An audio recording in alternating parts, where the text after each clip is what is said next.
This is for the culture. Vendors of the Hello, Newark, and everyone listening in. I'm here with my co-host, Desiree Hadley. Welcome to episode 11 of season 3 of RAS in 60. September is back to school month and appropriately National Literacy Month. On September 8th, the world recognized International Literacy Day to raise awareness about the importance of literacy as a fundamental human right. Again, literacy is a fundamental human right. Why? Because, in order to participate in democracy, you need to at least be literate to understand the issues and the things that are happening, the policies and laws that are being created in the country that you're in. And because as the key to knowledge and understanding, literacy liberates us to engage with the world in a way that promotes freedom and advancement for all, and justice and health for our planet as well. Literate, engaged human beings promote a more healthy and democratic society.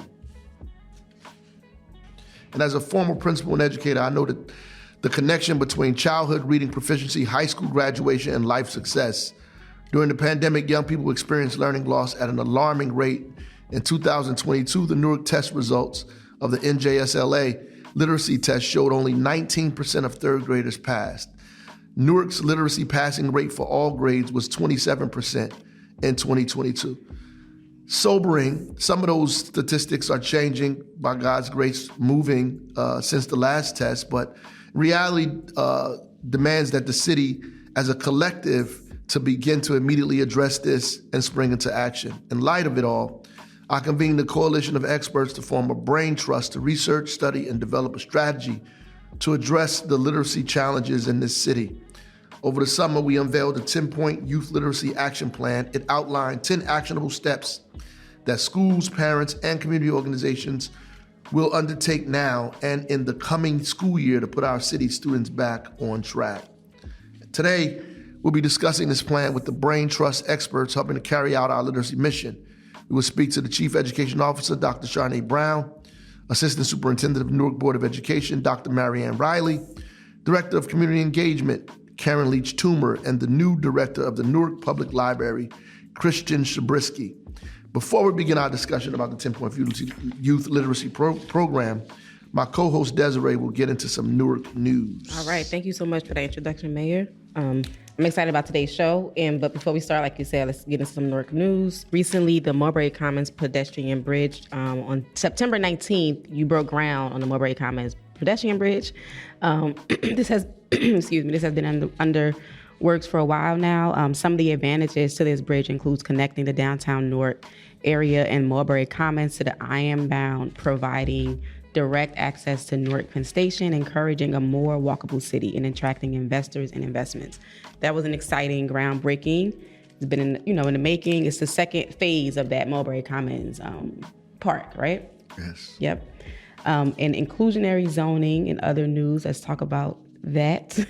It was announced earlier this month of September that an August 2nd amendment to the Newark Inclusionary Zoning Ordinance, initiated by yourself and passed by the Municipal Council, will permit the city to exclusively market new affordable units to residents of Newark during a 90-day period. This will ensure more residents within our city can benefit from the affordable units that are developed within the city, which is great news for residents here. They get first dibs basically on those new units, affordable units that come in, that are, opened within the city of Newark. Yeah. Yep. So. Yep. Let's welcome our first two guests. First is joining us is the City of Newark's Chief Education Officer, Dr. Sharnae Brown, and the Assistant Superintendent of the Newark Board of Education, Dr. Marianne Riley. Glad to have them both with us today.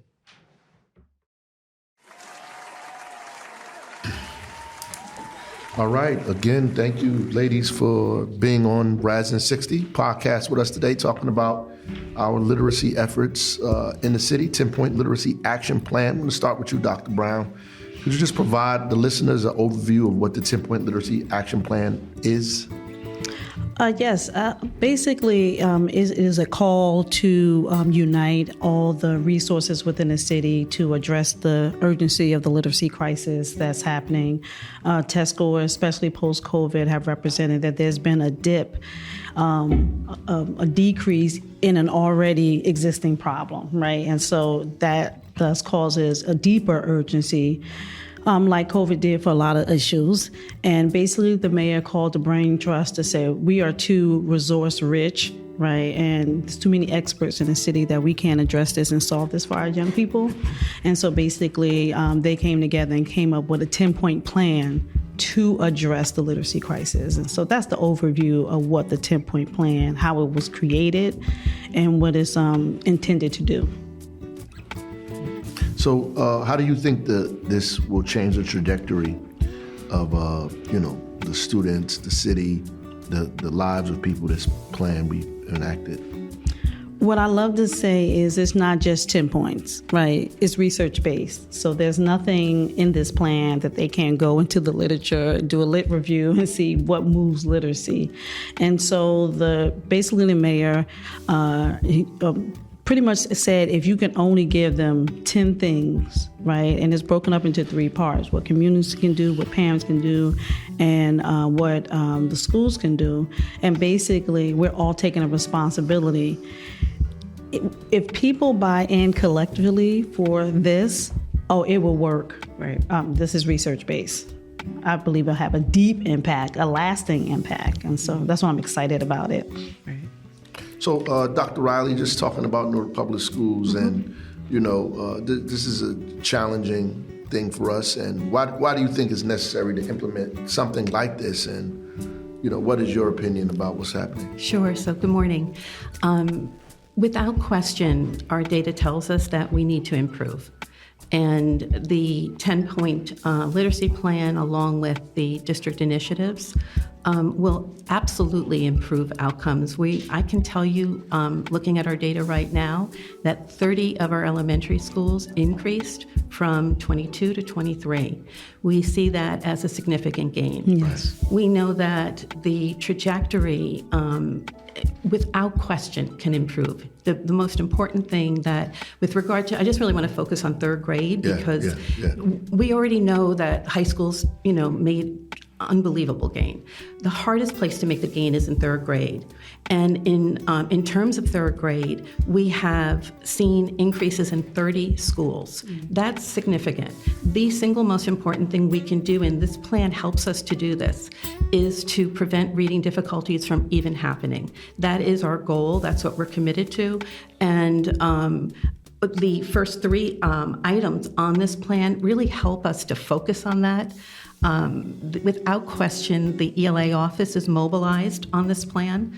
The partnerships that we have in the city and beyond the city are helping us to achieve. All of the external partnerships that we are involved in are targeting anywhere from pre-K up through actually grade 5, because we do see some students lagging in grades 4 and 5 as well. By the time they get to 6 and higher, we see significant increases, all the way to an almost 50-point increase at the high school level. Wow. So we're super excited to do this. That's good. So what are the things you think that we could get the most bang for our buck in terms of the 10 points there? What do you think is the... So without question, tutoring, and that was number 1 on the list. One-to-one tutoring has great research to support it. It has already begun. The superintendent and the chief told us we needed to begin on day 1. And so tutoring has begun on day 1. Tutoring coordinators are on board. There's structures in place because we've done this before. But as educators, that what happens during the course of the school day has the most significance, because that's where we have our students.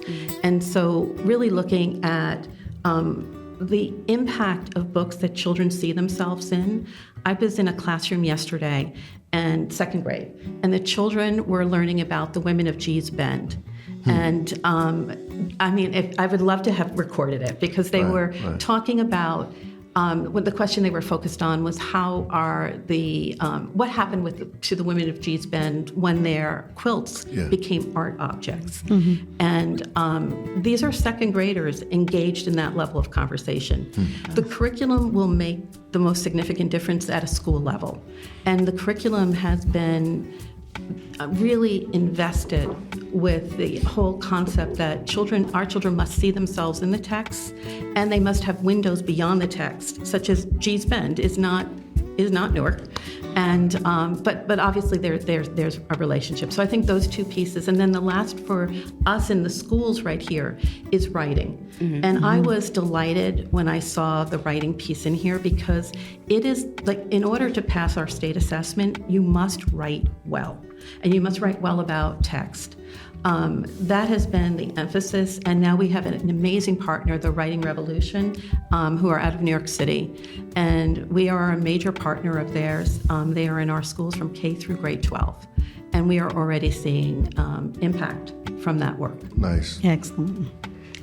Okay, so Dr. Riley, you kind of already went over like some of the things that the schools are doing. You said implementing one-on-one tutoring, selecting books that reflect cultural and ethnic backgrounds, incorporating more writing.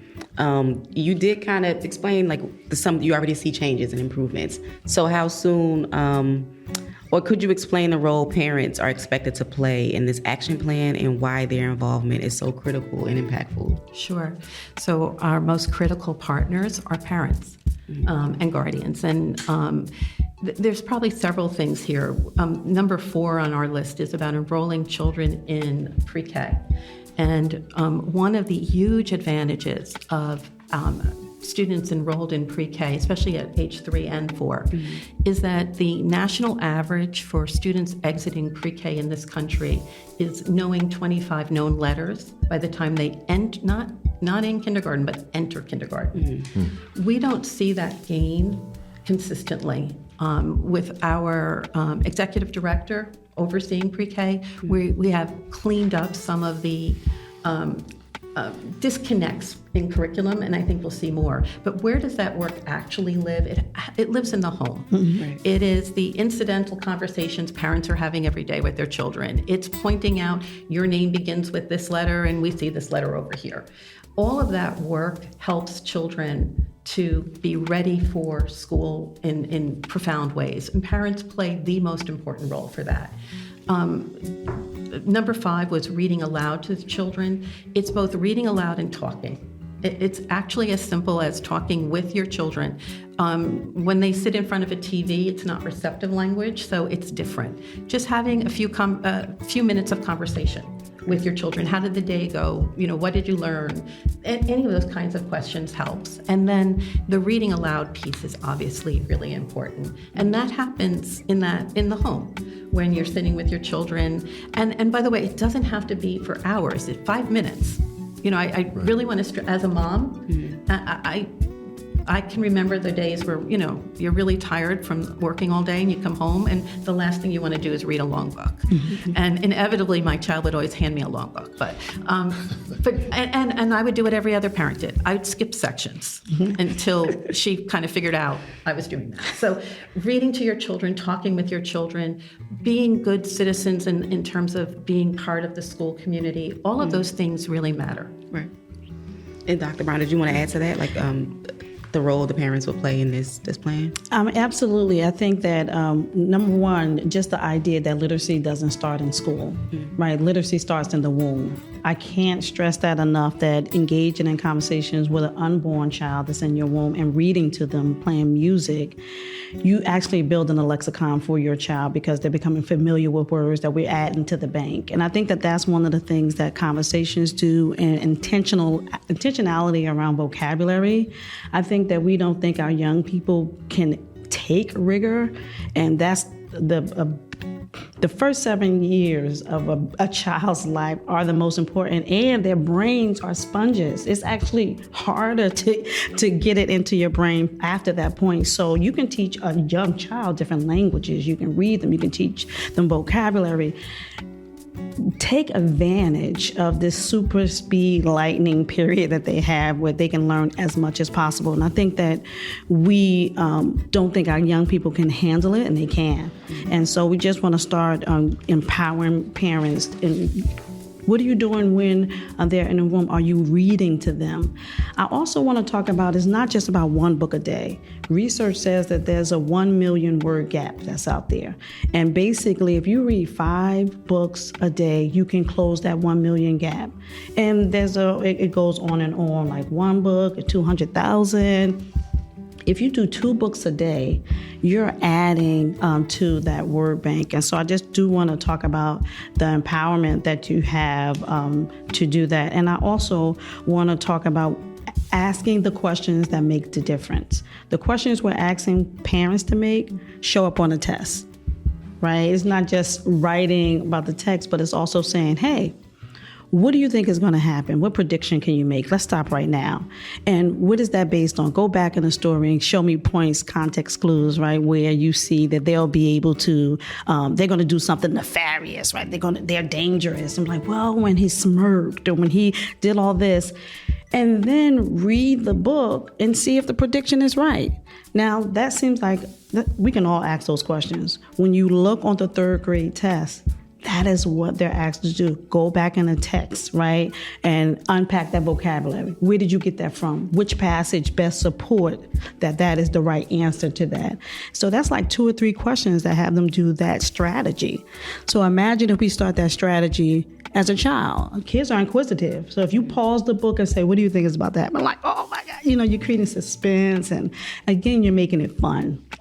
And I think that that's another disservice. We make learning so boring, and we forget that child development is an important part of learning, right? How can you make this fun and engaging that they will want to do it and bring a different attitude to the process? So that's what parents can do. All right. So since you talked about the womb, I'd like to talk about a little prenatal stuff, like, a lot of women who are pregnant, what should they be doing outside of just, reading and talking to the baby? Is there some specific steps, both of you can chime in here, that they should be doing, easy things that they can do to know that they're doing the right thing for their child?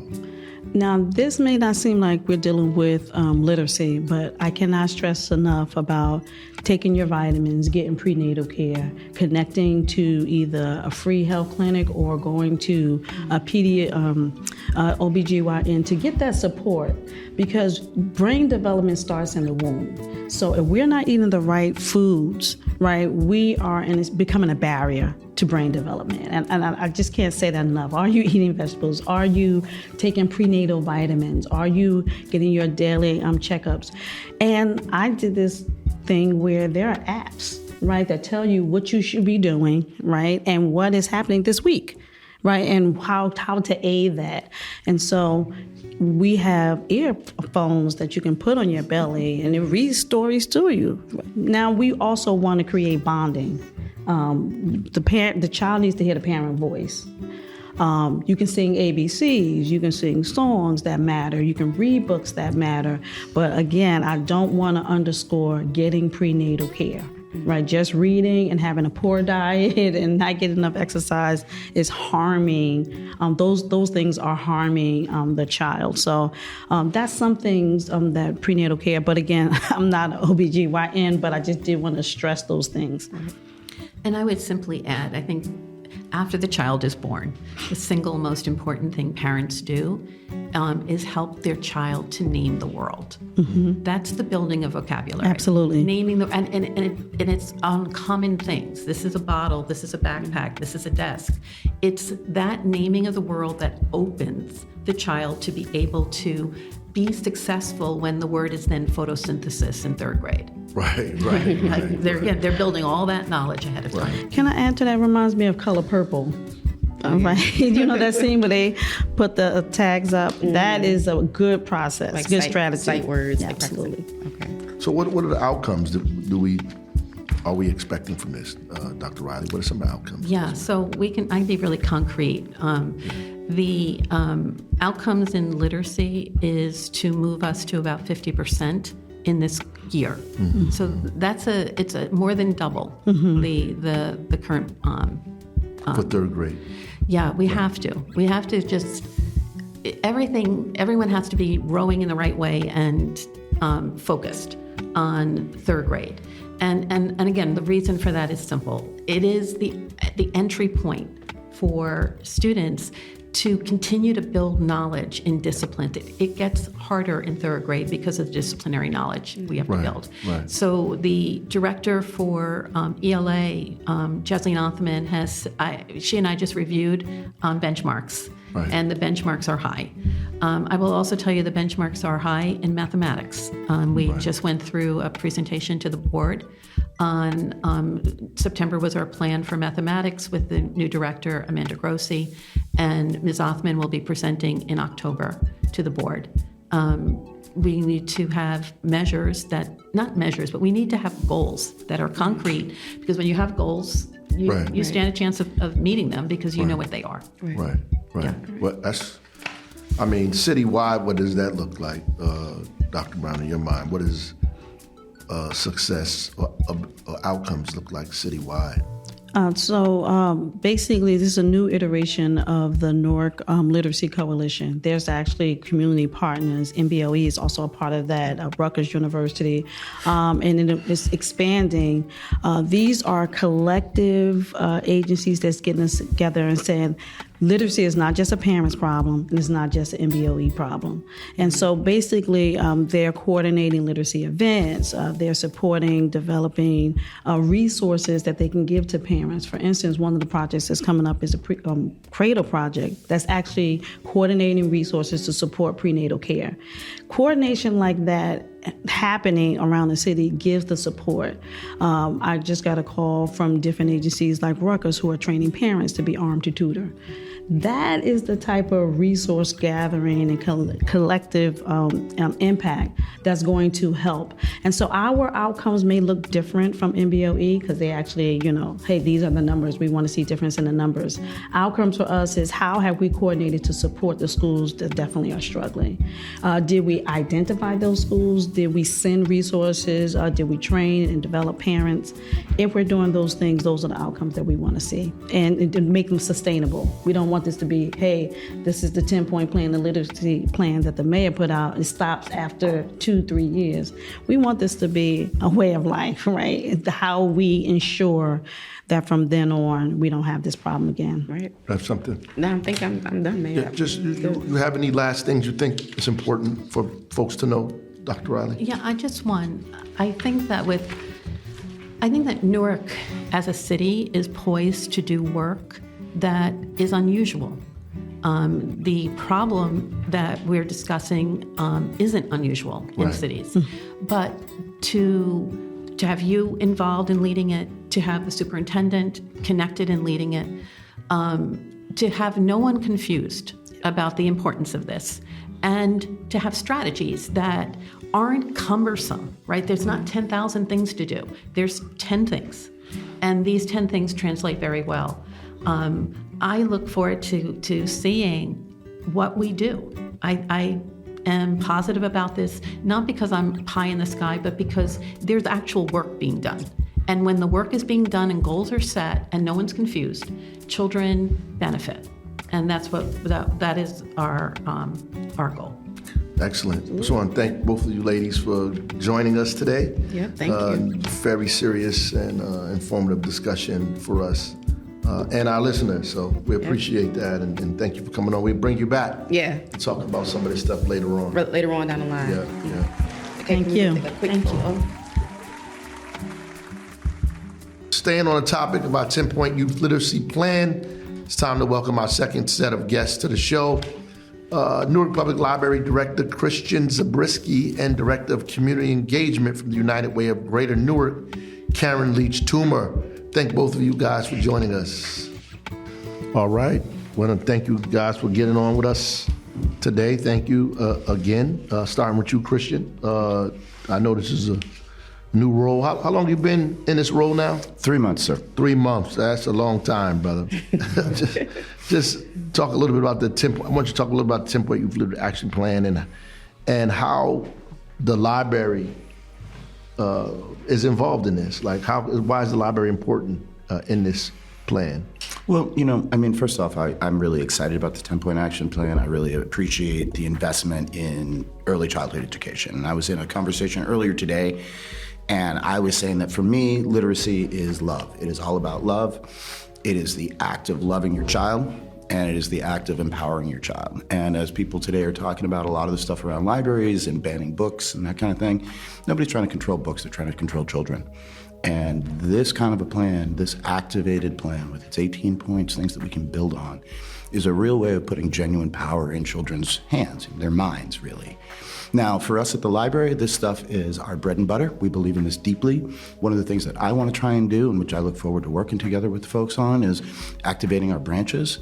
I tell people all the time, there's a space in your community that's well lit, free, open, safe, and bring your kids there and make that part of their lives. And your community libraries, the libraries in your neighborhoods, are where a lot of that's going to live. It's great. And Karen, the United Way of Greater Newark, I know you guys know that literacy is important. What are some of the ways that your organization is contributing to encouraging literacy? Well, one thing that we've really made important is getting books in the hands of children. And through programs like Raising a Reader, My Very Own Library, and now we're continuing to provide books for early childhood, doing special events, Black Men Read, as you participated last year. Once again, we'll host that. Multilingual Reading Day, where we have authors of different cultures come in and read to the children, tell their stories, and have books that look like the children in the community. Why do you think that's important, though?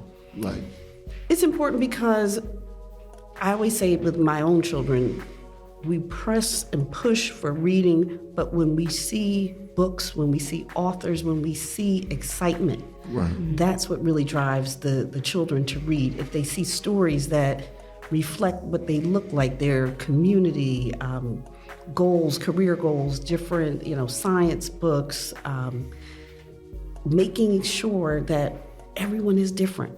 It's not one size fits all. Through our programs, we like to provide a variety of books. That way the children can select. We used to laugh because a lot of books had kittens and puppies on them. Right. And the kids would walk past them.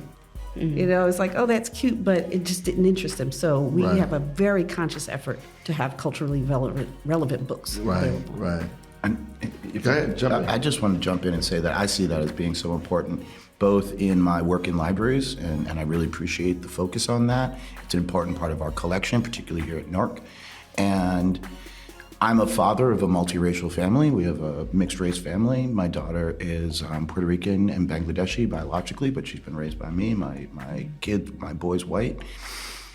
Representation is something we talk about all the time in our house. And my daughter sees it every time, and we open a book and she will tell you where the skin gradation is for her with that character. And that's a reality of my life all the time as we're reading things. And do you feel that the representation encourages children to get excited about reading, and they feel more encouraged to? 1,000%. Absolutely. I remember there was a book, and the little girl had like an afro. And my daughter looked at the book and said, wow, she looks like me. Right. She said, can I have a bow in my hair like this little girl? And she picked up that book. So it definitely, helps. And because we have so many different cultures in the city, we're very conscious if we're going in the West Ward, we like to have books that are Haitian Creole. Going in the East Ward, we want to have Portuguese books, Spanish books. So we want to make sure everyone's included. Right. So what are some of the programming that's coming up in the fall in the library you think is important for readers to know, listeners to know about, what's going on? We got all kinds of stuff happening at the library. I would just ask people, check out our website, because there is so much stuff going on. An average day at the library, we'll have a voguing team upstairs. We'll have story time going down on the first floor.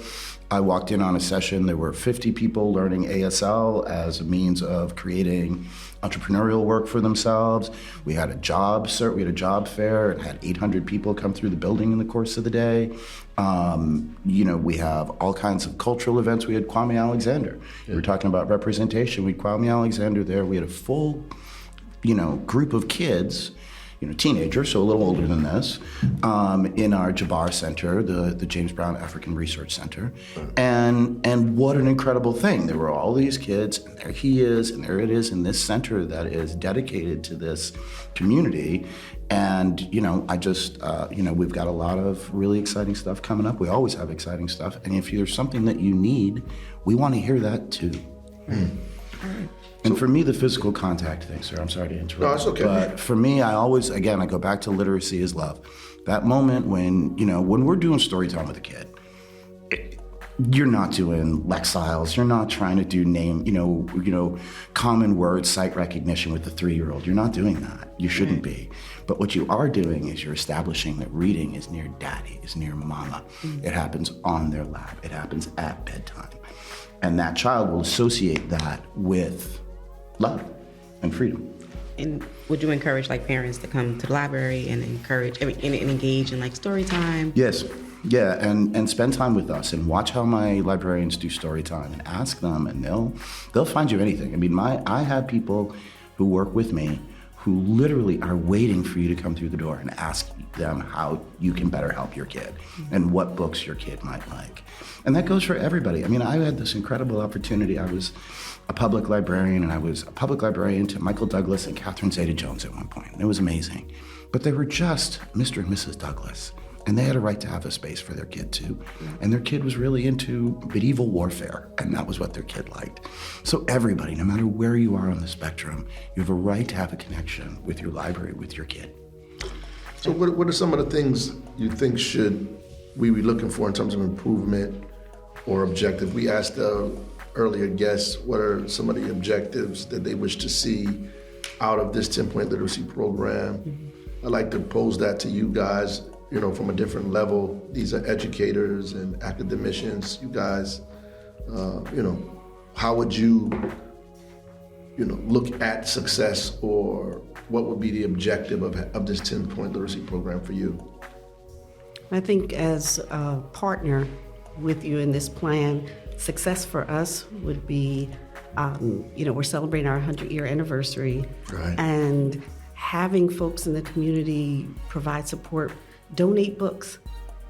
Sometimes kids outgrow books, you don't want to throw them away. Right. So if we can continue to provide books in the community, that's success to us. And that need, if you have parents say, are you guys still giving away books? That makes us feel good, and that makes us work harder to get those donations to provide more books. Donate some books, y'all. Yeah. And who should they contact to donate the books if they wanted to donate They them? can visit our website, and you can find my email there, Karen Leach-Toomer, Director of Community Engagement, and any donation, monetary or books, we'll gladly accept that, and then we can definitely expand our reach to more children.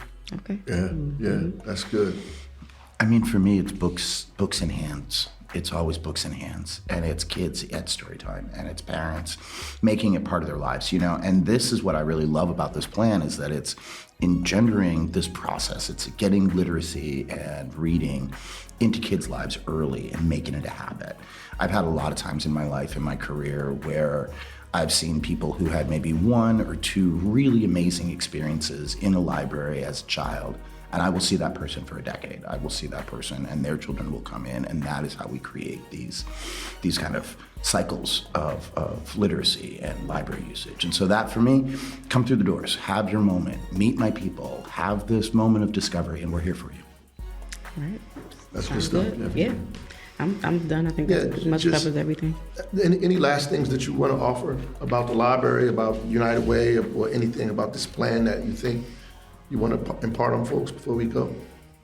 Well, we're going to have our annual celebrity read again in February. Nice. I lost count. We're at about 35 years of doing that. Wow. And that is an opportunity where everyone in the community can feel like a celebrity and come in and read to children. And people are so surprised that once they're sitting in front of the children, they ask, well, how old are you? That's right. Where do you work? They sure do. What do you do? So it's a way to really, explain who we are to children. And you never know who you're inspiring one day to hear, oh, I went to this college, or, this is the career I pursued. So I think, that's exciting for us. So that will be in February in commemoration of Black History Month. So. Wonderful. That's very true. How you get to be man? If people want to participate in that, how do they go about doing that? Again, they can contact myself at Karen Leach Toomer at uwnewark.org, and you can find me on our website.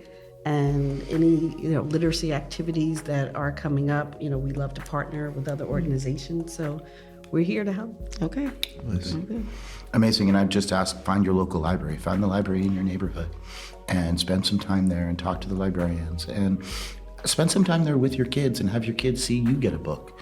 And show them what that looks like, what it looks like when Papa or Mama or Auntie or Granny browses and pulls a book. And, I had a moment with a gentleman and his daughter, and I pulled some books on art for them. And one of the books was about printmaking. And this dad said to his daughter, honey, we got some linoleum at home. We could try this when you want. And that is the stuff. Those are the moments that make our work really worthwhile. So just come and see us. We're here for you. Right. Excellent. Just want to thank both of you for getting on with us, bringing the show to a close. We appreciate you. Love to bring you back and talk more about both of the organizations, institutions, things you're doing in the city. So look out for us. We may try to bring you back and talk more about that. And I love getting people more involved with the library, of course. I mean, I have my library card in my wallet right now. So, thank you for getting on. We appreciate you. See you guys next time. Thank you so much. Thank you. All right. Thank you, everyone, for listening. Thank you to our guest, Chief Education Officer, Dr. Sharnae Brown, Assistant Superintendent, Newark Board of Education, Dr. Marianne Riley, United Way of Greater Newark Director of Community Engagement, Karen Leach Toomer, and the Newark Public Library Director, Christian Zabriskie. Make sure you share this episode and all other episodes of RAS in 60 with your family, friends, and social circles to stay updated on the many, many exciting initiatives that are transforming our city, Newark. And again, there is no such thing as a child who hates to read. There are only children who have not found the right book. Frank Serafini. God bless you. Godspeed. Next time.